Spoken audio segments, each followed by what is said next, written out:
at Pearl you have a 20-year data set, and it sort of breaks my heart to hear that Pearl is facing closure.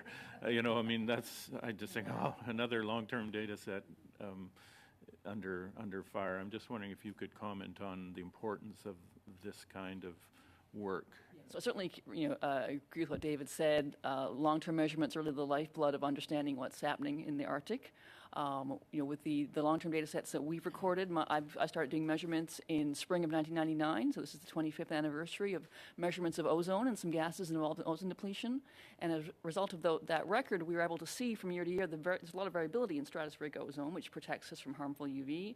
And so the years where we had very low ozone in 2011, 2020, that really was there visible in the record because we had the long-term baseline. Similarly, with wildfire smoke, we're also measuring wildfire smoke. We see plumes coming up over Eureka.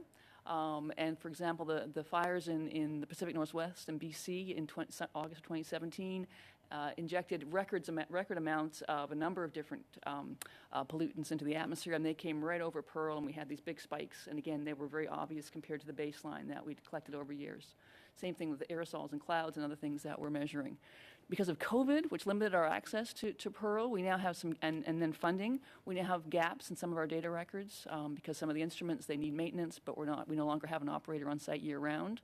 And so you can't go back, right? So the measurements that we didn't get after March 2020 for some of our instruments, we're never going to go back and get those, right? So we've got some instruments still running, some are automated, some we have remote control for. We have some campaigns to go up and do things, but we used to have an on-site operator year round who would deal with issues, minor issues, but right now we're not able to do that. So we sadly have gaps, and we'd like to ramp back up to where we were.